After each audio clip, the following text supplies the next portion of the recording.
మరి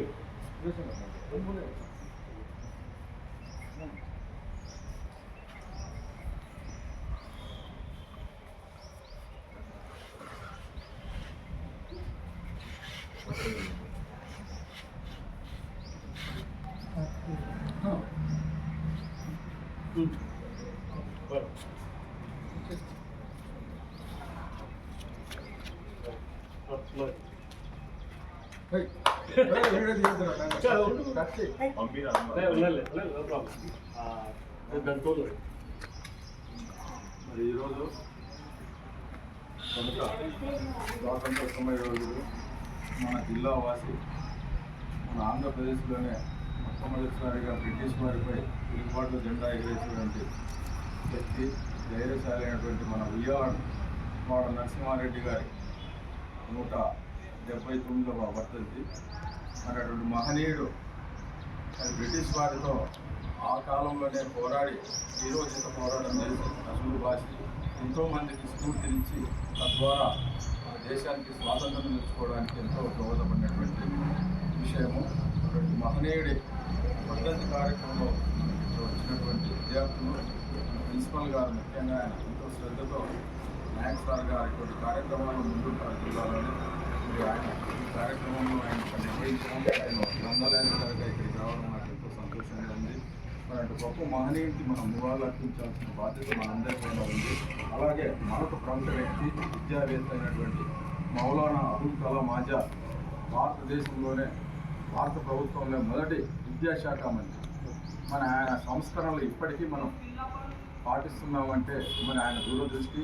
ఆయన విద్యాశాఖ మంత్రిగా, భారతదేశ విద్యాశాఖ మంత్రి, మొదటి మంత్రి. ఆయన చేసిన సేవలు, ఆయన చేసిన సర్వీసెస్ కూడా విద్యా రంగంలో ఎంతో విస్తృతంగా మనకి సంస్కరణలు చేయడానికి పునాది వేసినటువంటి వ్యక్తి ఆజాద్ గారు. ఆయనది కూడా ఇద్దరిది కూడా వర్ధంతి కావడం యాదృచ్ఛికం. ఆయనది 68వ వర్ధంతి కార్యక్రమం. ఇటువంటి గొప్ప మహనీయుడు మౌలానా అబుల్ కలాం ఆజాద్ గారు మరి ఆయన మనకందరికి స్ఫూర్తి, ముఖ్యంగా విద్యార్థులకు స్ఫూర్తి. ఆయన విద్యా వ్యవస్థకే ఒక వన్నె తెచ్చినటువంటి వ్యక్తి. అటువంటి గొప్ప మహనీయుని కూడా మనం ఈరోజు ఇద్దరిని ఇక్కడ స్మరించుకోవడం మన కాలేజీలో మన నాయక్ సార్ ఆధ్వర్యంలో మీ అందరి ఆధ్వర్యంలో చేసుకోవడం నేను కూడా ఎంతో సంతోషిస్తున్నాను.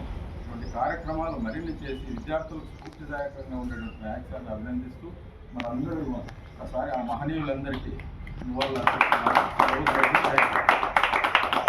నమస్తే sir, my dear students, my dear staff and guest of today, Venkateswaru sir garu and my dear local boys students, welcome.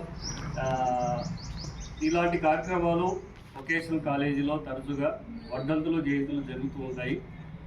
Sir అన్నట్టుగా యాదృచ్ఛికంగా వీటి ఇద్దరి వర్ధంతులు ఈరోజు జరుపుకోవడము వొకేషనల్ జూనియర్ కాలేజీలో శుభపరిణామము. ఇవే కాదండి, గత కొన్ని 21వ సంవత్సరం నుంచి ఇది ముఖ్య ఉద్దేశము పిల్లల్లో చైతన్యం తీసుకురావాలి. భారతదేశ నాయకులు వాళ్ళు చేసిన సేవలు, మహాత్ముల సేవలు ఎప్పుడు స్మరించుకోవాలి. అంటే ఒక్కొక్కరిని తీసుకొని మనము ఆదర్శంగా తీసుకొని మన జీవితంలో కూడా ఈ విధంగా ఎదగాలి. మనం కూడా చిరస్థాయిగా నిలబడాలి. అంతటి పోరాటం కాకుండా మనకై మనం ఉద్ధరించబడాలి. కాబట్టి ఆ స్థాయికి కూడా మనం చేరుకునే విధంగా ఆలోచన ఉంటే భారతదేశం ఇంకా ముందుకు వెళ్తుంది. భారతదేశం ప్రజలంతా సుఖశాంతులతో ఉండాలి. ఇప్పుడు వీరు అబుల్ ఆజాద్ కలాం గారు మొట్టమొదటి విద్యాశాఖ మంత్రిగా చాలా సంస్కరణలు చేశారు. వారి సంస్కరణలే వాళ్ళు రచించిన గ్రంథాల వల్లనే మనకు కొన్ని విషయాలు తెలుస్తున్నాయి. అవి అమలు పరుస్తున్నారు కేంద్ర ప్రభుత్వం వారు. ఇంకా ఉయ్యాలవాడ నరసింహారెడ్డి గారి గురించి ఇంకా చెప్పనక్కర్లేదు. త్యాగము, పోరాటముతో స్వతంత్రాన్ని సాధించవచ్చు అని చెప్పేసి అజ్ఞానంలో ఉన్న ప్రజలను మేల్కొల్పి బ్రిటిష్ వారిపై పోరాడి, అదే ఉయ్యాలవాడ ఇక్కడ ఉందండి, ఆ ఉయ్యాలవాడలో జన్మించి వారు తర్వాత కోయలగుండ్లలో బ్రిటిషర్స్ హ్యాంగింగ్ చేశారండి, ఉరి తీశారు. ఇప్పటికీ ఆ ఉరికంబం అక్కడే ఉంది. నేను వారు ఉపయోగించిన ఖడ్గము చూశాను. తర్వాత వారు ఎక్కడైతే ఉరి తీశారో అక్కడికి కూడా వెళ్ళి వచ్చాను సార్ నేను. సో అక్కడికి పోగానే కొన్ని వైబ్రేషన్స్ వస్తాయి. ముఖ్యంగా అలాంటి అంటే నిస్వార్థంగా ఎవరైతే సేవ చేస్తూ ఉంటారో వాళ్ళు చిరస్మరణీయులుగా గుర్తుండిపోతారు భారతదేశానికి. వాళ్ళు చేసిన సేవలు ఎప్పుడూ కొనియాడబడతాయి. సో మీరందరూ మా కాలేజీకి వచ్చి జయప్రదం చేసినందుకు స్టూడెంట్స్, విద్యార్థులు, శ్రీధర్మూర్తి గారు ఈరోజు సులువైన మా విద్యార్థి వచ్చాడు ఇక్కడికి, చాలా సంతోషం. సో మరొకసారి అందరికీ కృతజ్ఞతలు తెలియజేస్తూ జై హింద్, జై భారత్.